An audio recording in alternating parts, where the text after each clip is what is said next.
So, RAR, good morning. This is my RAR about Halloween for the three games I play, League of Legends, Allods Online, and Guild Wars 2. I'm going to start with League of Legends because I had nothing bad to say whatsoever, um, except, you know, I nothing. League of Legends, awesome. I love my Haunted Maokai skin. I have been wanting a new Maokai skin forever, and I was starting to get like, oh my gosh, why does I love Sona, but why does Sona have 12 billion skins? Why does, Maokai have, basically nothing? A Christmas tree skin and two normal skins, and that's all. And oh my gosh, the skin is not just a new skin, but also he has gravestones coming up out of his back, and when he dies, his tombstone on his back sticks up out of the ground, and the little sapling has a tombstone on its back that's little and small, and it jumps back and it goes into a grave, and so there's a big daddy gravestone, and then there's a little baby gravestone behind it. It's so cute. And then when he comes back to life again, he like claws himself back up out of the ground. It's like, yeah, I am alive again, zombie tree. And then the sapling has like these big giant teeth, like, yeah. So it's pretty fun. The other harrowing skins, I don't play any of those tunes that much. Legendary zombie brand skin, and then there's the Fiora skin where she's a headmistress, she's a teacher. There's the Rise skin where he's a pirate, which basically you get Rise skills, but you get to look like Gangplank more. I don't know why they. Anyway, and then there's the let's see, what other ones do they do? They did a bunch of them. Headless Horseman Hecarim. And there's one more that I'm just blanking on for the moment.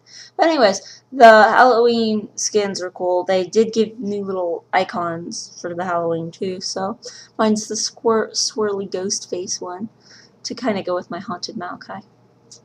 Anywho, oh, and my hair is this color, this purpley pinky color, because I dressed up like a mesmer for Halloween, so yeah. Oh, I should show you my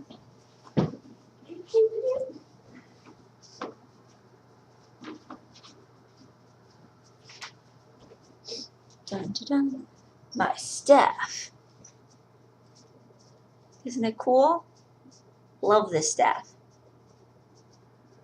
Found it at the ocean and I decorated it all up. It's my staff. But anywho.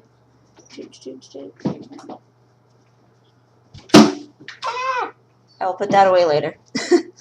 Allods Online, pretty much the same old. You get the chest, get the Halloween stuff. You can wear a casket on your back. You can wear a hangman's gallows on your back. You can wear a mummy who's like at you on your back. Personally, the mummy's my favorite just because of that, like,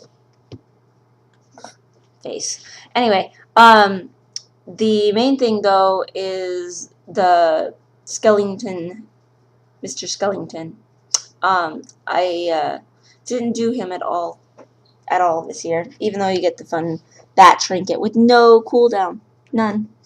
So that is very nice to get to transform into bat form with no cooldown, but I didn't even bother because basically I spent almost every freaking second trying so hard to get the stupid Halloween stuff done on Guild Wars 2. Guild Wars 2, some of it was really fun. I did like the Rumble skirmish. I actually really liked that one. I didn't really care for at all that stupid Lunatic one. It was really boring to me. But the Rumble one was pretty fun. The Labyrinth was great. You could farm and you could get the candy corn elementals and you could get the champions and open up the treasure chest once a day. And,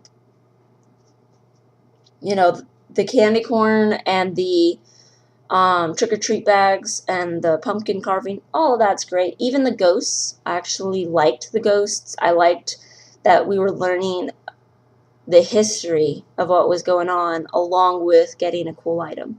The book looks really cool, the back book that you get from the ghosts. So if you didn't do the ghosts, I'm sorry, I did post where they all are, kind of a vid thing.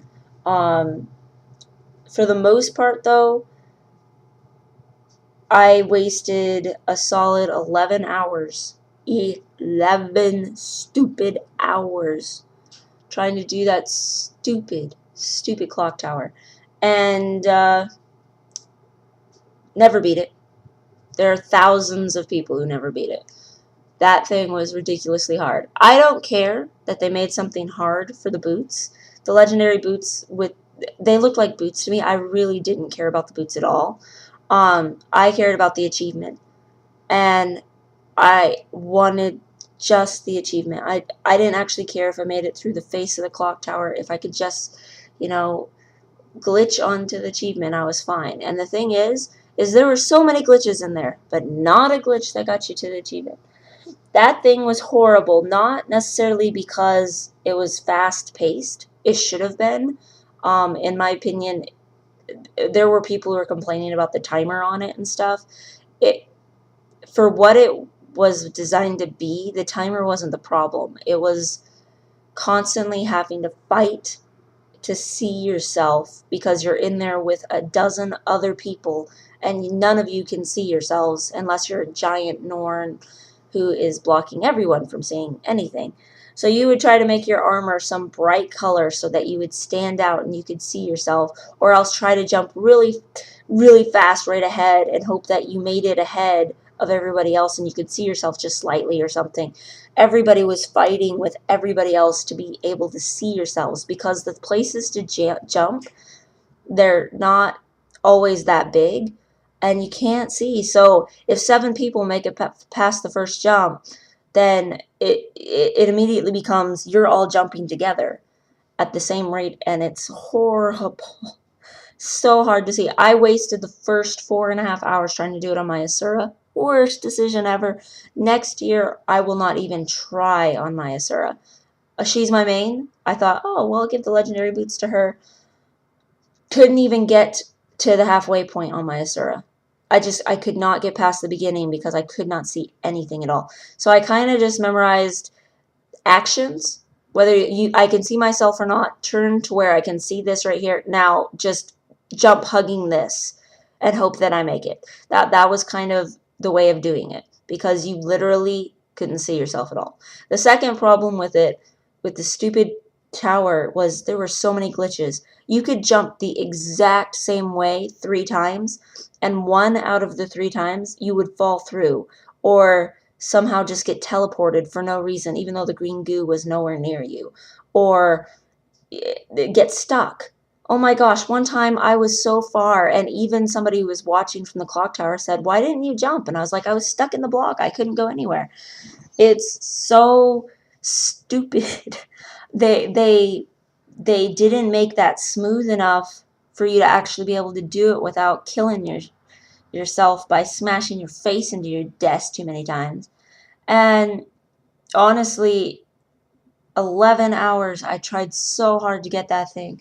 I finally settled on my char because I could kind of see my tail, whichever way my tail was pointing, because it would stick out behind everybody else. I could kind of tell which direction I was going, and that was the only way I could find to see at all.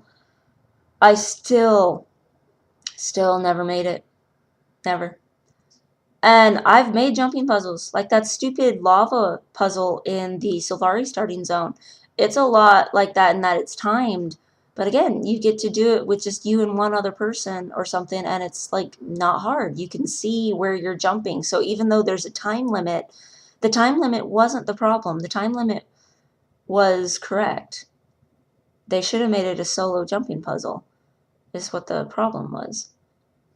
And they should have fixed the glitches. But anyway, I will try again next year and waste another 11 hours, and we'll see if I can even beat it next year. November, they're going to put out some one-time event thing, so if you don't play Guild Wars 2 on a regular basis, or you've kind of gotten to where you're like, go back because in November there's something big gonna happen. Most of the stuff's gonna be repeats, like seasonal holiday stuff that correlates with some of the things that happen in Guild Wars 1. This is apparently a one-time event, so if you miss it, too bad. So lucky me, I get to work. They already announced another hour of mandatory overtime at work. Yay! So I might just miss it anyway. But that's just me. Anyway, happy post-Halloween. I hope everyone did enjoy themselves. In the Guild Wars 2, everything else about the Halloween content was really good. I loved the Mad King. Oh my gosh, Mad King Thorn was awesome. I loved his character. He would make all these corny jokes, and he would be upset when no one laughed because he thought it was funny, and so he'd be like, "I'll punish you, laugh." He was so funny, and he was awesome looking. His shield with the contorted, twisted, elongated smile on the moon is just awesome, and his gear was good.